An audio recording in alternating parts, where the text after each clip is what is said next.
beautiful people, and welcome back to another episode of Heart's Wine from Heart's Distractions, the podcast where we sip on the sweet, the sour, and yes, even the bitter tears of love.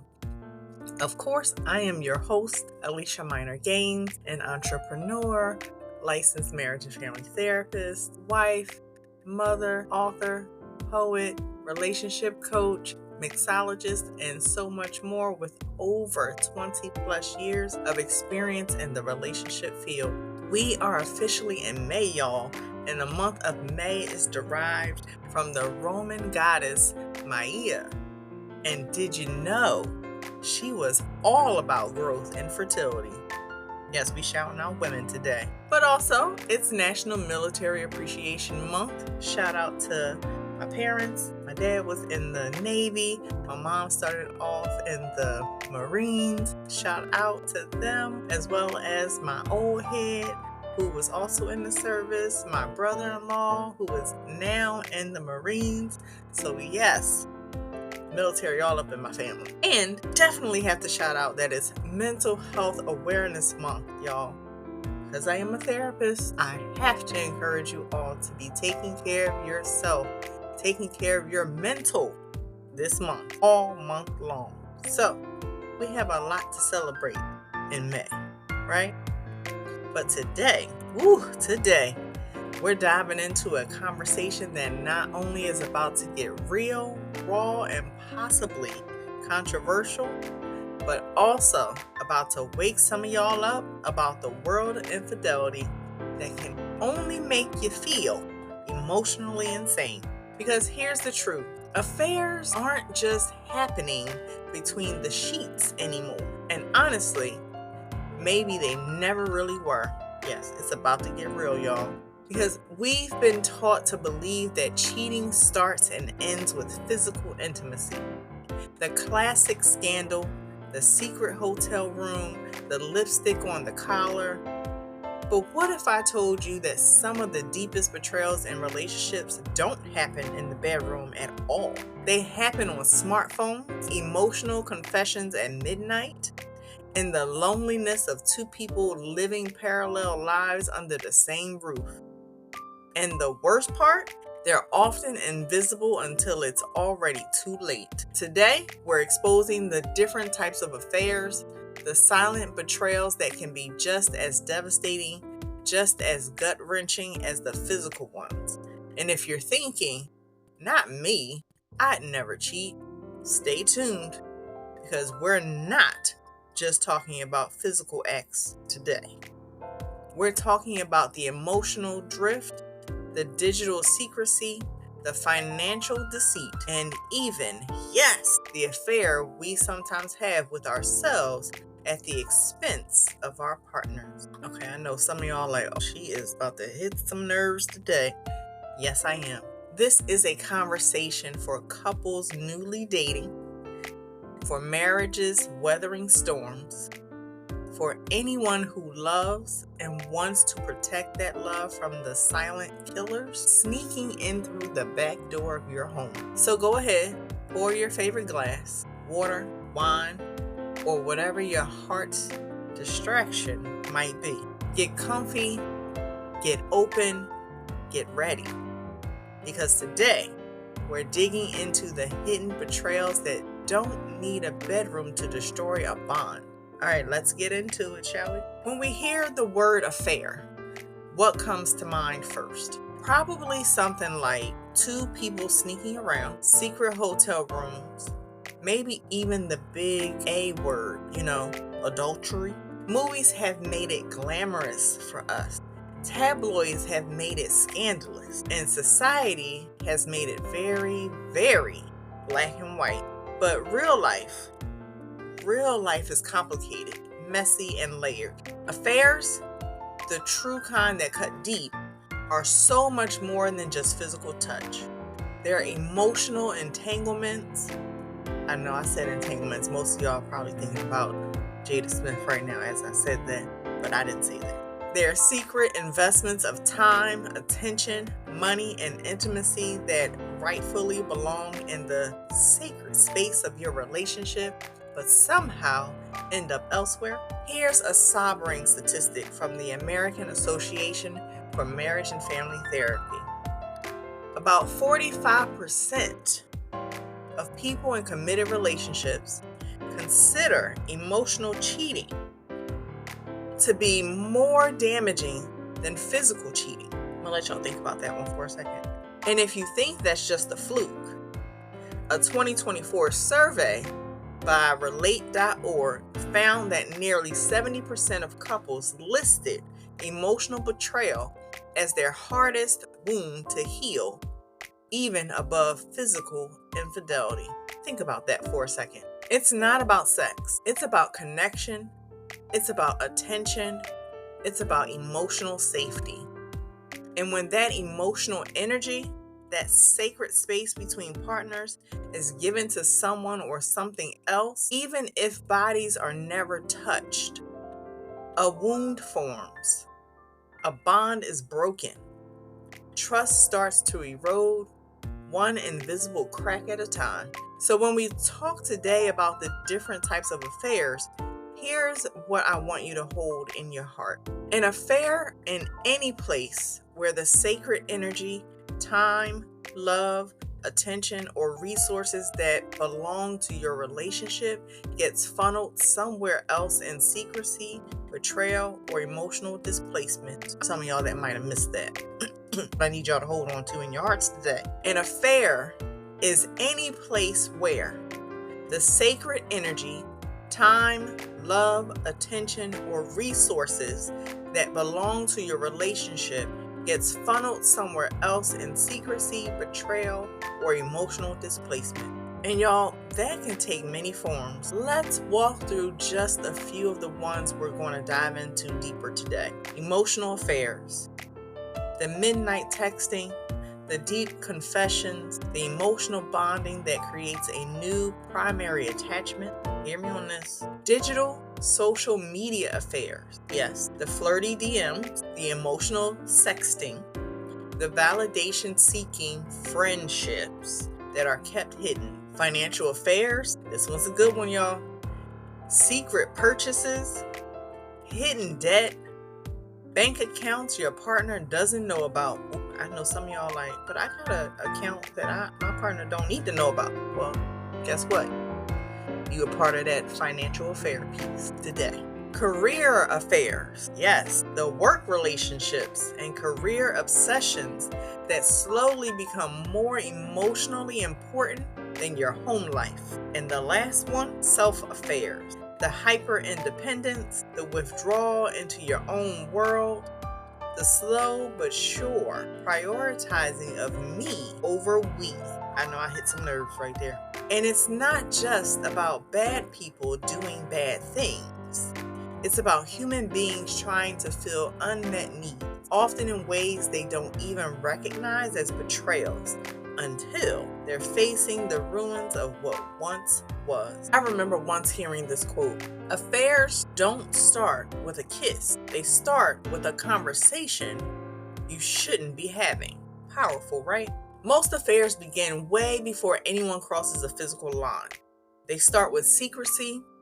They start with comfort seeking.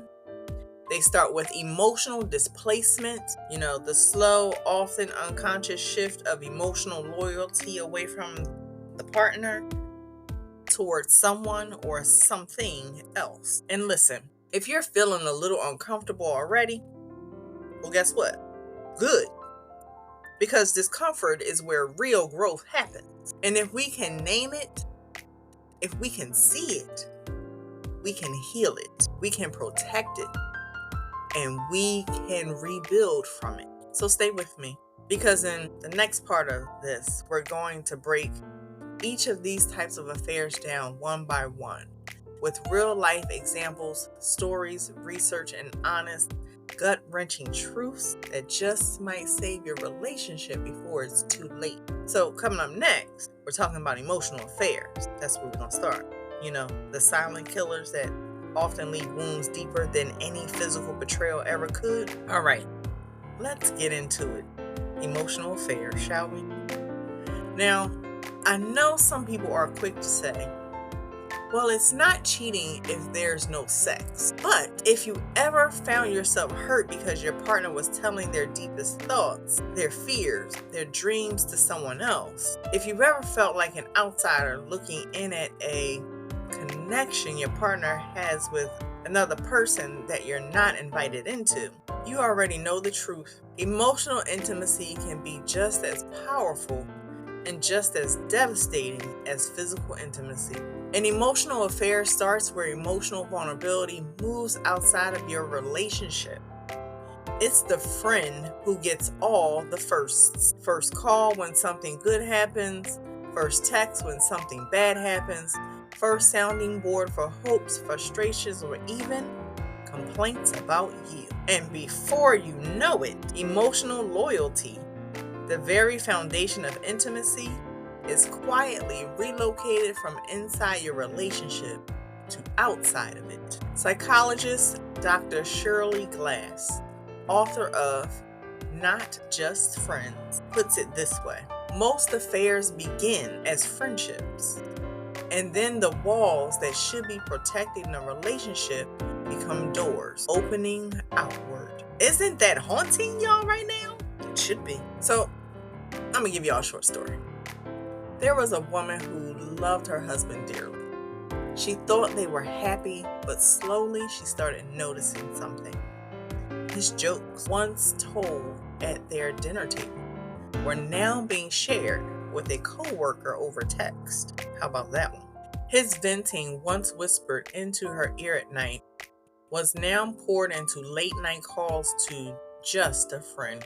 And when something huge happened at work, a major promotion at that, she didn't hear it from him first.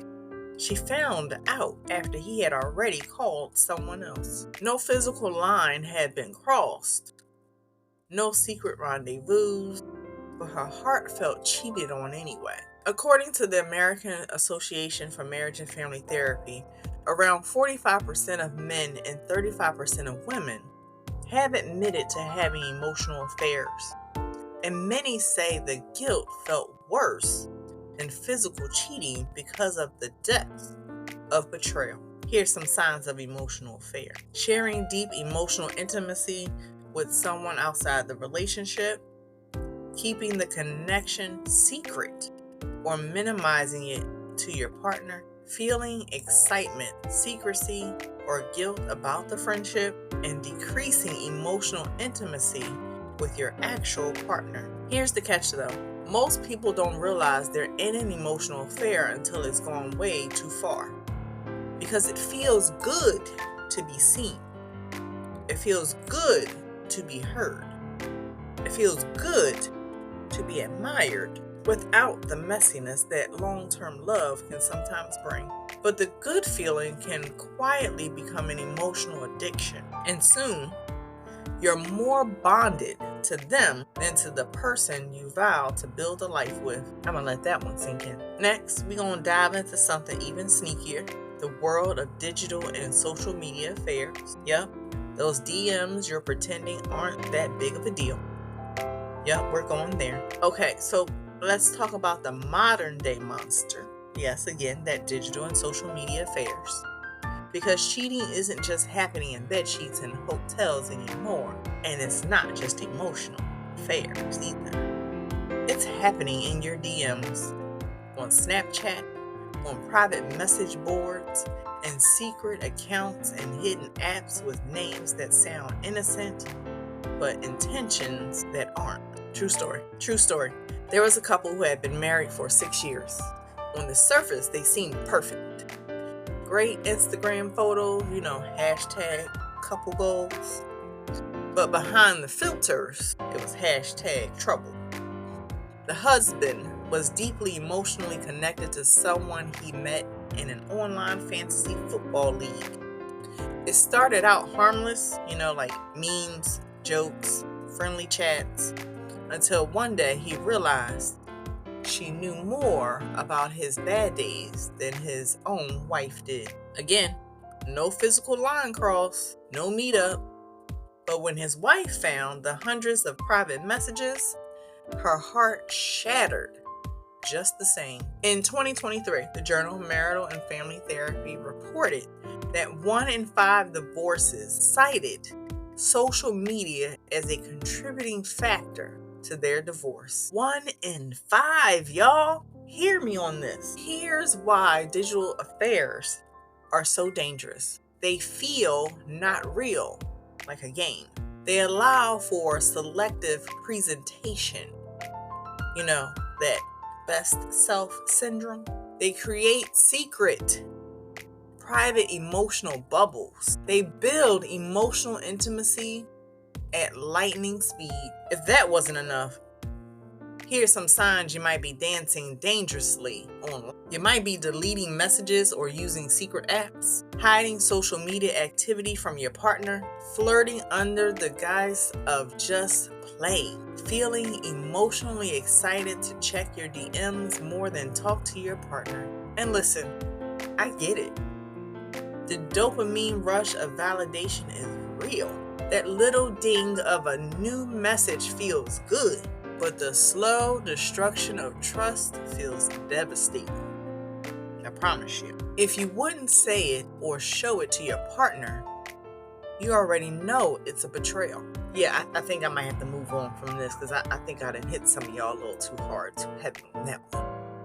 But we're going to keep going because let's step into a betrayal that hits not just the heart, but the wallet.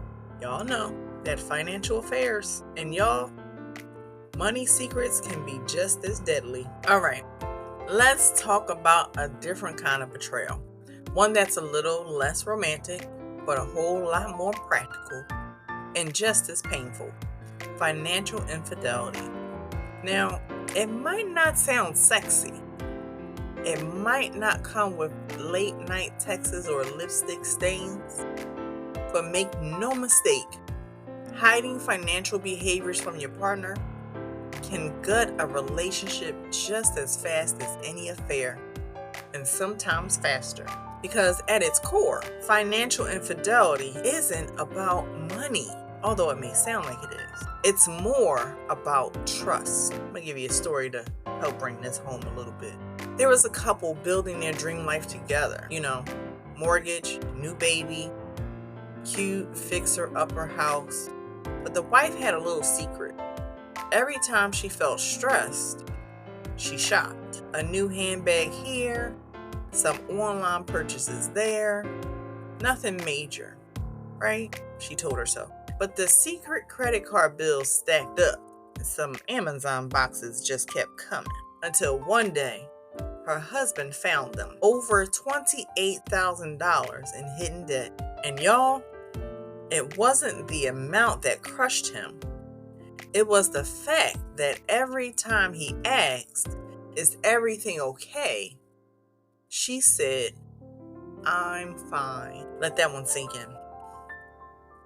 According to a study by the National Endowment for Financial Education, over 40% of adults who combine finances with a partner admit to some form of financial deception. 40%, y'all? That's almost half of committed couples living with hidden financial secrets. Okay, but what counts as financial infidelity? I'll tell you. Secret bank accounts, hidden debts, making major purchases without telling your partner, lying about income or expenses, and taking out loans or lines of credit in secret. And I know some of y'all wondering, why does some of this hurt so badly to the other person? Well, it shatters security. It undermines shared goals that y'all have. It creates a me versus you dynamic instead of an us. If y'all didn't get that, that means you're moving by yourself. You're not moving in the relationship together with your partner. There's no partnership here, okay? So if I can, I want to share a poem from Distractions of the Heart. Here we go. It's just a little piece, just a little small piece for you. I thought we were building a future together, but you were buying a fantasy behind my back. I don't know how many of that touch right now, but go get my book, Distractions of the Heart, by yours truly, on Amazon, available like yesterday. Okay, let's get back into this information, shall we? So, money might seem cold compared to emotional or physical intimacy, but for many people, financial betrayal feels even worse because it's the practical foundation, the real, lived reality of building a life together that's shattered. And often, it represents a deeper emotional wound, a partner choosing secrecy over partnership. Okay, next we're going to dive into something even trickier. When work, yes, work, your career becomes the other lover. And trust me, it happens more often than you think. You ever hear someone say, "I'm married to my job," and kind of laugh it off? Yeah, it's not always a joke, because sometimes work does become the affair. Now, I'm not talking about workplace romances here, although sure, that happens too. I'm talking about emotional displacement. When work becomes the primary place where you invest your emotional energy, your passion, your pride, and your partner becomes an afterthought. I'm going to give y'all a short story. There was a man who worked 70 hours a week, every week, built a business from the ground up. Everyone called him a provider. But behind closed doors, his wife felt more alone than if he had physically left. She didn't resent the long hours at first. She resented the fact that he didn't seem to miss her. The real betrayal wasn't the clocking in or clocking out. It was the emotional absence. The way his wins, his stress, his milestones were shared with colleagues, but not with her. That was until one day she realized she wasn't his partner anymore. She was just background noise to his ambition. I'm gonna let that one sink in. Studies from the American Psychological Association show that workaholism correlates strongly with higher rates of emotional neglect, disconnection, and divorce, even when no actual affair takes place. I don't think some of y'all heard me on that one, but I'm gonna give you some signs of a career affair here. Your partner knows more about your coworkers than your family. Major life events such as anniversaries, birthdays take a back seat to meetings. You feel emotionally safer and more validated at work than at home. And the last one, you invest more pride and attention into work relationships than your actual relationship. And here's the tricky thing. Society rewards workaholism. We praise the grind. We celebrate hustle culture. But what we don't talk about is the loneliness it leaves behind at home for your partner, and if you have kids, them too. Let me check in with y'all real quick, because I want you to ask yourself or your partner, do we celebrate our victories together? Do we vent to each other or to our coworkers or families? Are we still emotionally invested, or are we just surviving together? Because love can't survive on leftovers. It needs your first excitement, your first vulnerability, your first emotional investment, okay? We gonna keep going, because there's more, because we about to go even deeper, into a betrayal most people don't even realize they're committing, which is, yes, that affair with yourself. Because sometimes the person we cheat with isn't another lover. It's our own unchecked independence. Okay, yep, we getting into it. Now, this next type of affair is a little less talked about because on the surface, it looks like self-love, self-respect, and boundaries. But underneath, if we're not careful, it can turn into emotional abandonment. Yes, I'm talking about the affair with ourselves. Hyper independence, prioritizing personal freedom at the expense of the relationship, and creating an emotional life that runs parallel to your partner, but never truly intertwines anymore. Here's a story for y'all. Y'all know I like my stories. There was a woman raised by parents who always said, don't ever depend on anyone. They'll let you down. And guess what she did? She listened to that. She grew up tough, successful, independent. When she got married, she loved her partner fiercely. But every time he tried to get close, she pulled back. She refused to let herself fully need him. She refused to fully lean in until one day he stopped trying. And she realized she had protected herself so much, she had locked him out completely. Hyper-independence is often a trauma response, people. A learned survival skill from childhoods where vulnerability wasn't safe. It's understandable. But in love, in real, deep, messy human love, vulnerability is not optional. It's essential. So, I'm going to help y'all out and give y'all some of these signs of what self-affair looks like. Even more. Always putting personal goals before the relationship. Refusing to share emotional needs or vulnerabilities. Feeling uncomfortable depending on your partner for anything. And emotionally isolating yourself under the name of self-sufficiency. Here's a quote I want y'all to reflect on. Love requires leaning, not just standing tall side by side. You cannot hold hands across an emotional chasm. That was deep, y'all. And look, I'm not saying lose yourself in your partner. I'm not even saying abandon your dreams. But what I am saying is, if your independence becomes a fortress where no one, not even your partner, can reach you, you're not protecting your relationship, you're starving it. Let that one sink in. So next, we're zooming out even further here. Because the way we define cheating, the way we handle betrayal, isn't just personal. It's generational.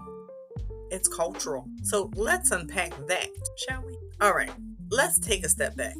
Because here's something we often forgot. Our beliefs about love, loyalty, betrayal, and forgiveness didn't just start with us. They were handed down, taught, modeled, sometimes ingrained so deeply we don't even realize we're carrying them. So I'm going to give y'all some generational views on affairs based off of each generation. Our baby boomers often focused on physical fidelity. Emotional neglect was tolerated as long as no physical cheating occurred. I know some of y'all baby boomers just rolled your eyes at me. That's okay. We're going to tell the truth today. Gen X, started questioning emotional needs more, but still carried huge shame around admitting dissatisfaction. That hit home for some of y'all, I know. And for us millennials, as well as our Gen Zs, we're challenging everything.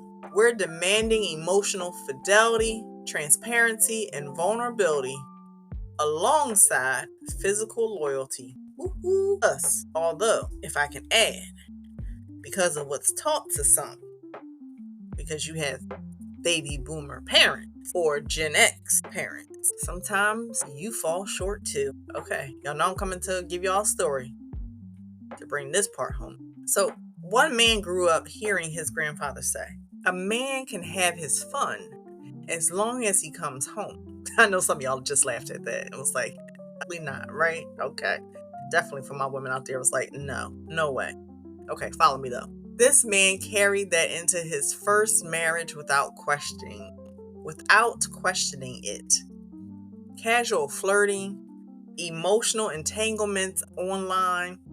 When his wife finally confronted him, shocked and hurt, of course, he said, "But I never touched anyone." He truly didn't understand where she was coming from. That was in 2025, people. The emotional betrayal hurt just as much, maybe even more. Okay, I'm going to give y'all some cultural views on affairs here, because I know that's important too, to have some deeper understanding of this. Because different cultures handle infidelity differently too. In some cultures, affairs are almost normalized, especially for men. In others, any kind of disloyalty, even emotional, is seen as catastrophic. A global study published in the Journal of Comparative Family Studies found that concepts of cheating, betrayal, and forgiveness vary widely depending on cultural expectations, religious beliefs, and historical trauma patterns. Here's why it matters. Because if you and your partner are carrying different generational or cultural assumptions about what counts as betrayal, you might be hurting each other without even knowing it. I think I now need to do a quick heart check in with y'all. Have you talked about what betrayal means to each of you in your relationship? Have you explored how your family history shaped your ideas about loyalty? Have you had conversations about emotional versus physical boundaries? Because healing isn't just about what happened. It's about understanding the stories that shaped you and choosing consciously which ones you want to keep and which ones you are ready to leave behind. Okay, there's more. We're getting into the most important part, at least I think, healing after betrayal. Because whether the wound came from a body or a secret or a silence, it is possible to heal. But only if we get real about what healing actually looks like. All right, stay with me, y'all. Stay with me, I promise you. And let's take a breath together, because this is the part most people are terrified to ask about. Can a relationship survive an affair? And I mean any kind of affair. Emotional, digital, financial, career, or even the silent betrayal of emotional withdrawal. The answer? Yes, but not without work. Not without brutal honesty. Not without both partners being willing to pick up the shattered pieces together. Here's a couple that I actually worked with. I'm going to give you their story. So this couple was married for 10 years. The husband had an emotional affair with a coworker, late night talks, hidden smiles. It never got physical, but emotionally, he was gone. When it came out, his wife said, "I feel like I don't even know you anymore." He thought the marriage was over. But after months of brutal conversations, therapy, ugly crying at 3 a.m., boundaries, forgiveness, work, they didn't just survive. They rebuilt something new. While grieving the old relationship, they built something stronger. Not the marriage they had, but the one they chose to build. Eyes open, hearts raw. They created something even better. Marriage and family therapy research shows that couples who survive infidelity and rebuild trust often report deeper levels of communication, empathy, and emotional intimacy than they had before the betrayal. Not because betrayal is good, but because healing forces honesty, vulnerability, and realignment. So here are some steps for healing after a betrayal. Radical honesty. If you haven't heard it before, you're going to hear it today. This is where all the secrets must come to light, even the uncomfortable ones. So yes, there's going to be some details involved in this one, even details around the affair. Validation of pain. The hurt partner needs their pain to be seen and not minimized. So yes, you need to do some validation on this part. Accountability. Yes, no blaming. The betrayer must own their choices without excuses. Forgiveness as a process, not a moment. And forgiveness doesn't mean forgetting. New agreements need to be made. So clear boundaries about emotional, digital, financial, and physical infidelity, and rebuilding emotional intimacy. It includes, yes, date nights, relearning each other's love languages, and, if needed, getting in touch with a therapist or relationship coach. Here's a reflection, yes, from Distractions of the Heart. We thought we were broken, but maybe We were just raw clay, waiting for new hands to shape us. Let that sink in. Healing after betrayal is possible, but it doesn't come from pretending nothing happened. It comes from digging into the dirt together and planting something new. Okay, if y'all thought I was done, I'm not. There is so much more, so much more. But we need to talk about something crucial here, which are the red flags that your relationship could be headed toward betrayal, even if no one has crossed the line yet.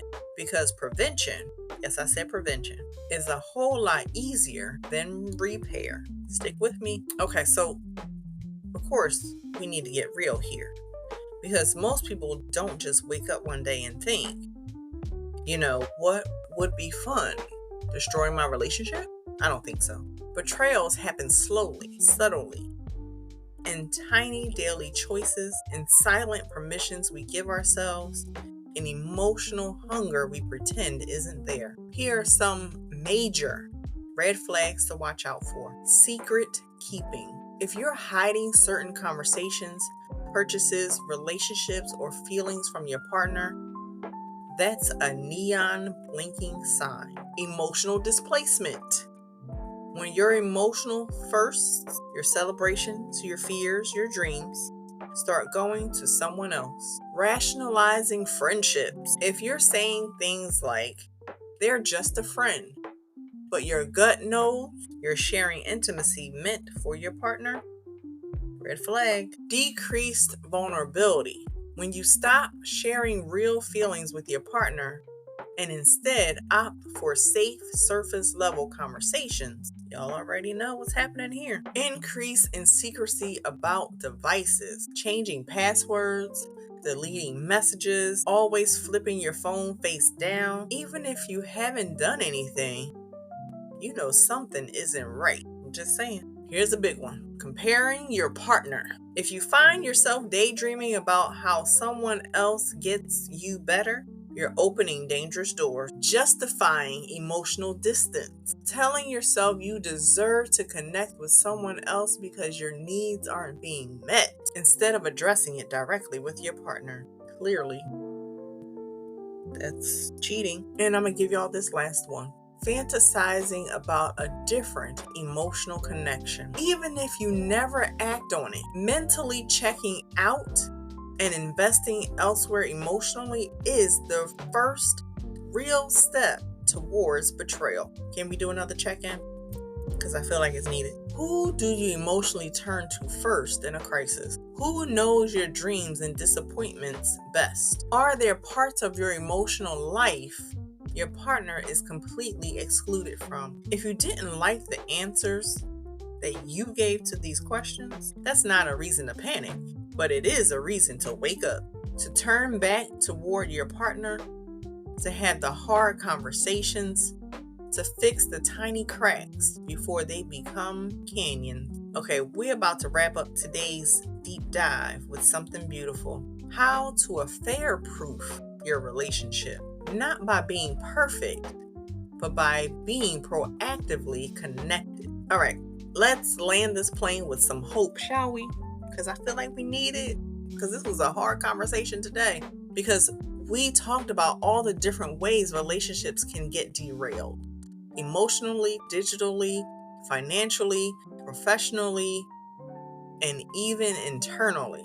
And yes, it's been heavy at times, but here's the truth. Affairs are preventable, not because you can control every temptation in the world, but because you can create a relationship so emotionally safe, so rich, so open, that there's no room for those cracks to grow unseen. Not a perfect relationship, again, but a real one, a protected one. So how do you affair-proof your relationship, you ask? I'm going to help y'all out. 1, radical transparency. Talk openly, even about the uncomfortable stuff. Secrets are the breeding ground for betrayal. If you feel tempted, vulnerable, disconnected, say it. Not because you're bad, but because you're human. My favorite, emotional check-ins. Don't wait until there's a problem. Regularly ask each other, how's your heart? Is there anything you need that you're not getting? And make emotional maintenance a habit, not a last resort. Y'all know I'm about the boundaries, right? So yes, some clear boundaries is going to be needed. Define together what's appropriate with opposite sex or same-sex friends, co-workers, online interactions. Not from a place of jealousy do you want to be enforcing boundaries, but have it come from a place of mutual respect. Boundaries aren't restrictions. They're protection for your relationship. You want to be able to prioritize emotional intimacy. Yes, going on regular date nights. Having real conversations, not just logistics about groceries and kids. Being vulnerable with one another. And keep discovering each other like you're still falling in love every single year. I don't know how many of y'all know about this one, but fighting fair. Yes, there is a fair way to fight, because conflict isn't the enemy. Avoidance is. When conflicts happen, and they will, lean in, not away. Learn to solve your problems together instead of retreating emotionally into someone or something else. And lastly, maintain healthy individual lives, but stay interwoven. Healthy loves means two whole people choosing each other, not two disconnected worlds passing in the night. Here's a quote I want y'all to remember. Love isn't lost in explosions. It's eroded one small neglect at a time, or rebuilt one vulnerable moment at a time. Here's a short story. There was a couple, high school sweethearts, who grew up, grew careers, but grew distant. But one day, instead of sweeping the distance under the rug again, they sat down at a dinner over greasy pancakes and said, "I miss you. I miss us. Let's start over." Not because it was easy, but because love isn't something you find.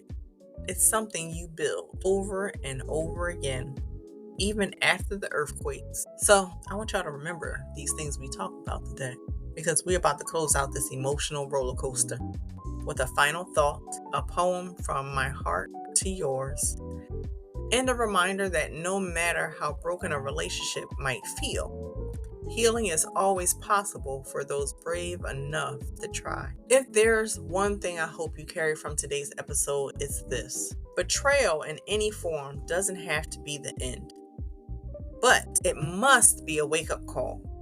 A call to deeper honesty, deeper connection, deeper healing. Affairs, physical, emotional, digital, financial, even self-focused, don't happen because people are evil.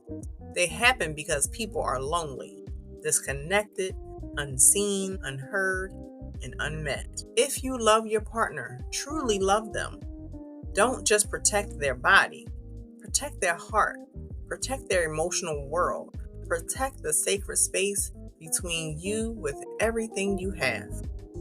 And if you're listening, really listening, today thinking, we've already cracked, we've already broken, we've already betrayed, then let me tell you this. It's not too late. It's never too late for two people willing to get back in the mud together, to rebuild, to re-choose each other. I want to leave you with a piece from my poetry book, Distractions of the Heart. A piece written for every soul that's ever felt the sting of betrayal and dared to believe in love again anyway. Here we go. There are wounds that don't bleed, cracks that don't show, battles fought behind smiling photos, but still we rise, still we reach, still we stitch the fabric of us back together with trembling hands and stubborn hope. Still we choose love again and again and again. Thank you, beautiful souls, my couples, for walking through today's heavy but vital conversation with me. Remember, it's not the betrayal that defines you, it's the courage to heal that tells your real story. For y'all who listened today, I hope that you go and subscribe to my YouTube channel, Hearts Wine from Hearts Distractions, for exclusive episodes and content. Visit my website, aliciasdistractions.com, for more resources and updates, as well as to reach out if you want to connect and get some coaching as a couple from yours truly. I definitely want y'all to go out and purchase a copy of my poetry book, Distractions of the Heart, on Amazon. And of course, always follow me on social media, on Instagram, TikTok, and Facebook. Stay brave, stay connected, stay tender, and I'll meet you right back here next week, where we'll keep sipping the sweet and the sour from the wine of our hearts, of course. Until then, take care of each other, love on one another, and don't let the distractions of betrayal creep in. Cheers.